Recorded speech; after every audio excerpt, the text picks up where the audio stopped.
Hey church, today's great verse is out of 2 Timothy 4:7, and this is what it says. I have fought the good fight, I have finished the race, I have kept the faith.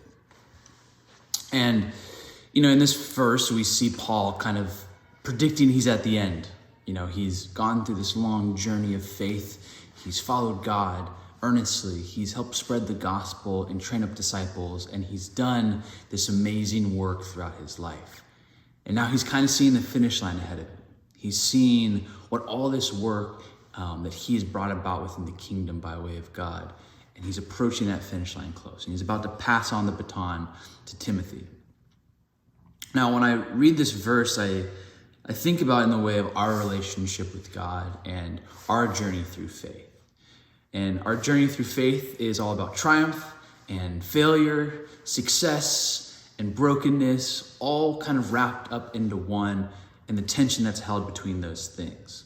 I was talking to my junior high students a couple weeks ago, and we were talking about how sin is such an easy thing for us as Christians. Now, when we approach sin, we have to make a choice, right? Whether we sin or we don't sin. It's pretty simple. But the one thing to consider is there's suffering on both sides of the ball. Whether we decide to go through with that sin or we decide to completely overcome it and move past it and fight the temptation that sin brings about in our lives. Because the thing is, sin is easy to choose. Most of the time it's pretty fun, it's comfortable, it's exciting, but also we have to deal with the repercussions of that sin, right? We have to deal with the pain and hurt that comes from the actions that we make and how that brokenness affects others around us. That's the suffering that we face on the back end. Or our other option is we face the suffering on the front end. We go through the hardships that come with being a Christian, with making the right decision, by choosing to push off our own desires and pleasures for the hope of glory, for the hope of following what God has called us to do. And so the thing I want to press upon you today is maybe you found yourself in a spot where you're caught between a rock and a hard place. You're having to make a tough decision of what you should and shouldn't do. Or maybe you've been following Jesus for a whole long time, for most of your life, and man, you're like Paul. You're growing tired. You're growing weary of doing good. But the difference is, are you able to say at the end of the day, I have fought the good fight. I have finished the race.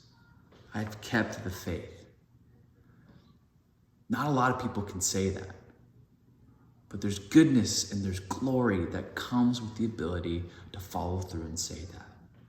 So keep your eyes on the finish line.